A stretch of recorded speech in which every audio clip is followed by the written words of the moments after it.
En el caso particular de Fuerza Popular parecería que lo llevan en el ADN, ¿no? La corrupción. Richard Arce, ex parlamentario, se encuentra con nosotros en la comunicación. Richard, ¿qué tal? Buenas noches. Buenas noches, Pedro. Un gusto, como siempre, por dialogar con Exitosa, pero compungido, ¿no? Como toda la población al ver una situación donde en el Congreso los parlamentarios, los padres de la patria, las madres de la patria, no son congresistas, sino son truanes, ¿no? Porque no habría otro adjetivo a gente que está delinquiendo de manera tan escandalosa, mochando los sueldos de sus trabajadores con una serie de argumentos y ritos y sobre todo pretextos, no seamos claros, objetivos. Claro, o sea, que digan que, pero Richard, que digan que porque la congresista quedó endeudada tras la campaña, ¿para qué antes postuló? Que digan que la congresista se va a ir a Infocor, ¿para qué postularon? No, y lo otro, Pedro, seamos responsables. Uno sabe a qué se está metiéndose. Soy político, sé lo que cuesta una campaña política. Y significa que tú tienes que asumir esa responsabilidad, porque mínimamente creo que hay un compromiso con la sociedad. Ahora, si yo estoy entrando para hacer, hago política y estoy entrando para hacer mis negociados, mis tráficos, mis chanchullos, tinglados, ya pues estamos hablando de otro nivel, ¿no? Ya no es gente que ingresa al Congreso en este caso para servir al país, ¿no? Sino para servirse, y peor, en una situación realmente deplorable, ¿no? De extorsión. Esto, ¿sabes a qué me parece, Pedro? Seamos claros. Esto parece a los extorsionadores que permanentemente atacan a los sectores de las pymes, ¿no? Sí. Que van a pedirles cupos. Sí. Poco más si les ponen el arma en la 100 para exigirles que paguen, porque ayer lo que decía, vamos al cajero en este momento, yo sé que tú has cobrado. Le exigía. ¿Qué tal sinvergüencería? ¿Qué tal indignación? De verdad es bastante frustrante, porque yo he sido congresista y recuerdo bien que cuando era congresista también se repetía estas situaciones, pero había mayoría fujimorista, pues no lo podían ni siquiera abordar ni siquiera Richard, eso quería preguntarte precisamente, porque a mí me queda esto como una situación de ser una práctica recurrente, abusiva, extorsiva sobre trabajadores que por mantenerse en la plaza laboral terminan cediendo a esta práctica criminal, porque es un delito, es un crimen que se termina cometiendo desde la curules de estas personas. Pero es la primera vez que se conoce, si bien es cierto, pero en congresos anteriores, en tu periodo legislativo, ¿han pasado situaciones así? ¿Conocías de situaciones similares, pero que lamentablemente nunca fueron ventilados públicamente? Yo fui miembro de la Comisión de Ética en realidad fueron 3 años el periodo que estuvimos en el Parlamento. 2 años, año y medio en realidad estuve en la Comisión de Ética, de recordar las diferencias que se generaron dentro del Frente Amplio, que obligaron a que algunos seamos perjudicados, ¿no? Como mi caso, porque Marco Arana solicitó de manera unilateral mi retiro de la Comisión de Ética, pero recuerdo bien que los asesores me decían que habían ingresado denuncias de este tipo, pero que no nos daban a conocer, que era reserva de los presidentes pues, de la Comisión de Ética y que estaban evaluando. Pero recordemos el caso de Urtecho, ¿no? Que fue un personaje... Claro, Miguel Urtecho.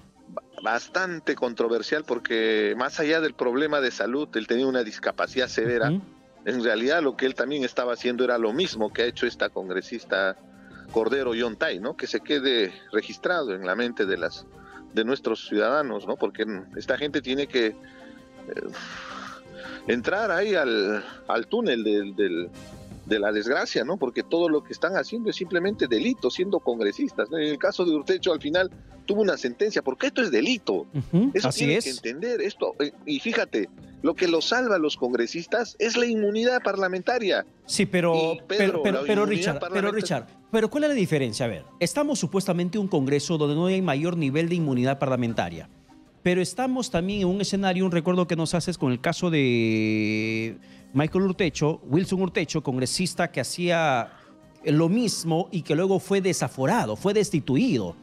Si antes había la famosa inmunidad parlamentaria y aún así este excongresista en el periodo 2011-2016 fue desaforado, ¿por qué ahora no pueden desaforar a estas parlamentarias?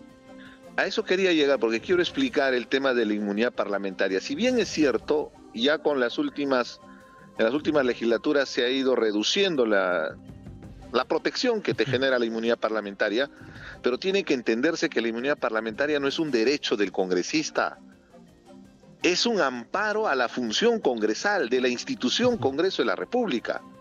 ¿Para qué? Para garantizar que, por ejemplo, congresistas opositores no sufran persecución política. Pero esto es totalmente distinto. Acá hay delitos, inclusive, claro, en este caso estaría relacionado a la función, ¿no? Porque delitos comunes automáticamente estarían pidiendo algunas medidas restrictivas, pero sí, si fuera otro caso, si no fueran congresistas, en este momento esta señora Cordero Yontay ya estaría con una detención preliminar. Sé que han allanado su oficina, han allanado su domicilio, pero es momento de accionar con la justicia, pero una vez más, requiere que la subcomisión de acusaciones constitucionales le levante los fueros y habilite la investigación. Y para eso hay que esperar el sueño de los justos, pues, porque eso no dura una semana. Depende, porque recuerdo bien cuando yo era congresista para Kenji Fujimori y otros 2 congresistas lo hicieron en un mes, ¿no? Sí, pasó por un tubo. Fíjate, hay otros casos emblemáticos como Luciana León, están durando años, o el de Becerril, ¿no?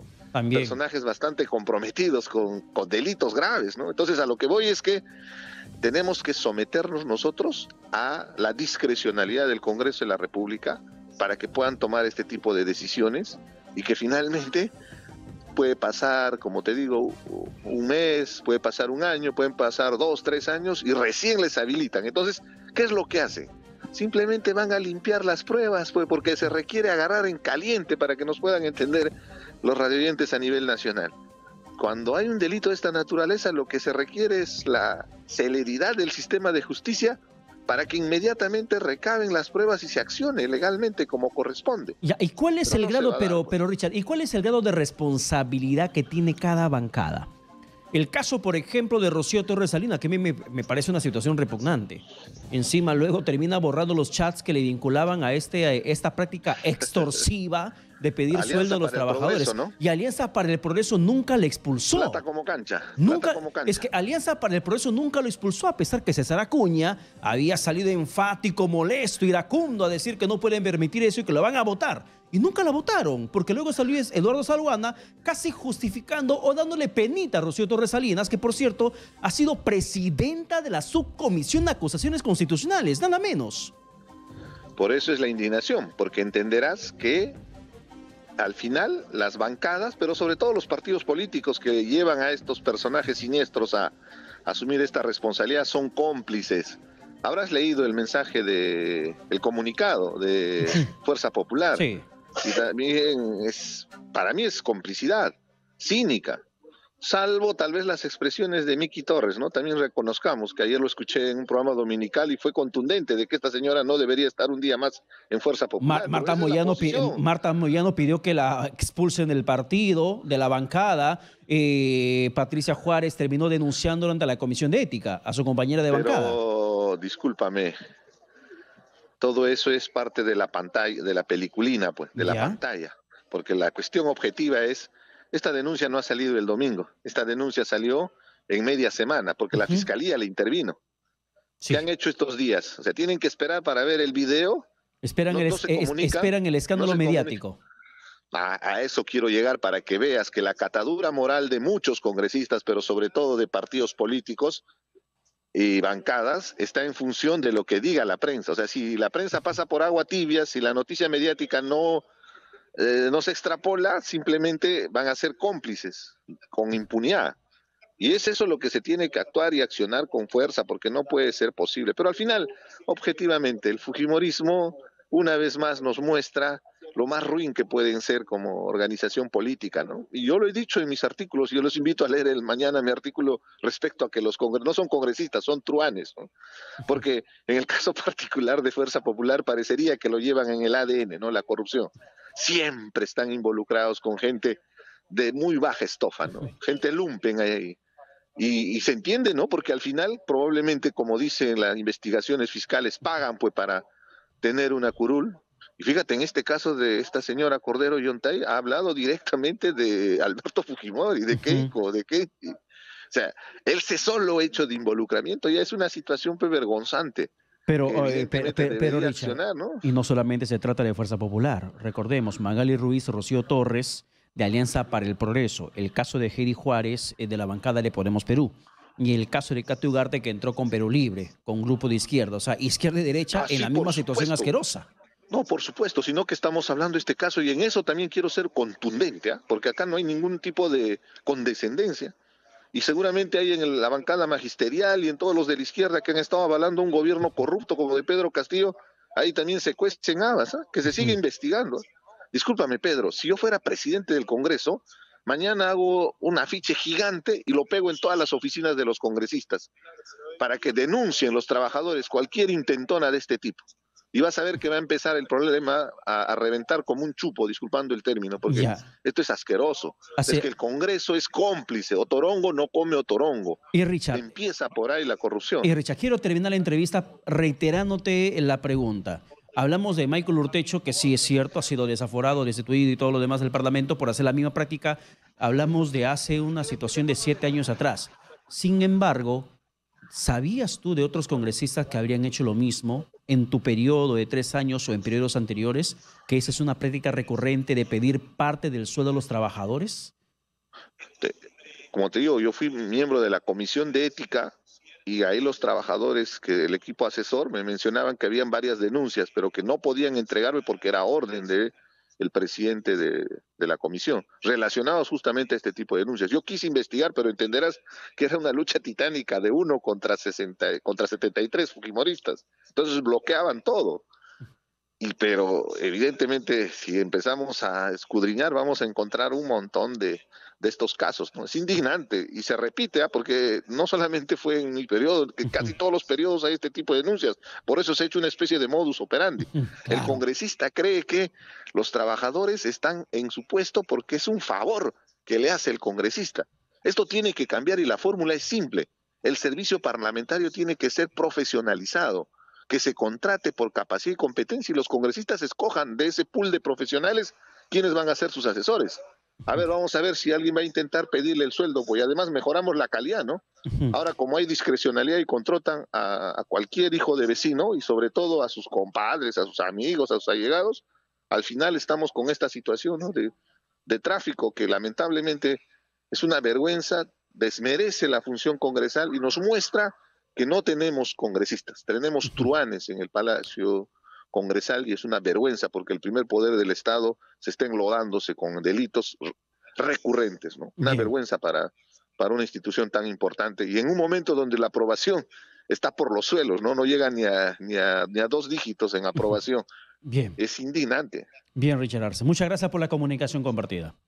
No, el gusto para mí. Un fuerte abrazo y esperemos que esta situación pueda permitir una sanción ejemplar, porque acá no hay contemplaciones. Y ojo, esto es recurrente en partidos de derecha, de izquierda. De acá no se van a salvar, porque hay un montón que se quieren rasgar las vestiduras, que asuman sus responsabilidades. Es indignante que pretendan apoderarse de los dineros de sus trabajadores. El trabajo es de las personas que lo realizan, no de un tercero. Creo que por esa situación hay muchos parlamentarios que simplemente guardan silencio. No quieren hablar, no salen a No, y por eso manifestarse con la vehemencia. quieren quedarse hasta el 2026, Pedro. Ahora Entre ese y entenderás otros por qué se motivos. aferran con las uñas y dientes, porque ahí está el negociado, pues, ahí está el Bien. tráfico. Y te lo digo con el compromiso de que yo fui congresista, pero tuve la capacidad en su momento de participar activamente en el cierre de un congreso que estaba denunciado por corrupción. Bien. Ahora no, ahora se aferran porque están ahí viendo que hay otros negociados, más allá de todos los beneficios y el boato que tienen de ser congresista, ¿no? Bien. Muchas gracias, Pedro.